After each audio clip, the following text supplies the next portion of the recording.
حجاج بن یوسف ایک بار خانہ کعبہ کے آگے سے گزرے, یہ تاریخی واقعات میں سے ہی آتا ہے. تو ایک شخص کو دیکھا اس نے جو رو رو کے اللہ سے دعائیں کر رہا تھا کہ اللہ سبحانہ و تعالیٰ سے میری بینائی مجھے لوٹا دیجیے. کہا کہ میں پچھلے سال بھی آیا تھا, اس سے پچھلے سال بھی آیا تھا, تو میں نے تینوں سال تمہیں دیکھا ہے کہ یہاں تم بینائی کی دعائیں کر رہے تھے. تو انہوں نے کہا کہ میں ذرا تھوڑا آگے کام جا رہا ہوں, واپسی تک اگر تمہاری دعا قبول نہ ہوئی تو اپنی تلوار سے تمہاری گردن اتار دوں گا. اچھا. جب وہ واپس آئے تو اس کی بینائی واپس لوٹ چکی تھی.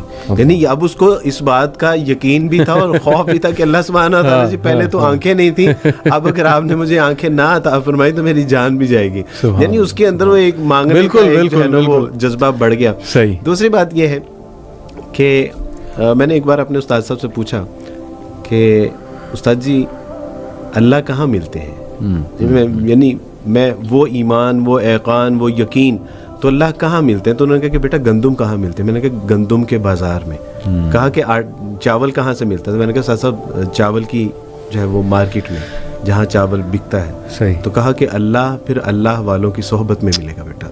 تو کہا کہ صحبت اختیار کرو نیک صالح اللہ والوں کی جو نیک ہیں ان کی صحبت. تو الحمدللہ یہ یقین بھی یقین والے لوگوں میں ہم بیٹھیں گے نا, ایسا ہو نہیں سکتا نا کہ ہم اسکول کالج یونیورسٹیاں اور جو ایک ہماری بری طرح کی جو گیدرنگ ہے یا سینما ہالز میں یا کلبز میں یا بارز میں, یہ وہاں یقین تو وہاں ملے گا جہاں یقین والے لوگ بیٹھے ہیں. تو الحمدللہ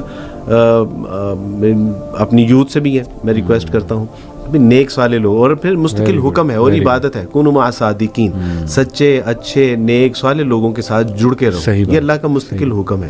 تو یہاں سے ہمیں اللہ بھی ملیں گے, اللہ پر ایمان یقین سنت بھی ملے گی, انشاءاللہ زندگی میں تبدیلی آئے.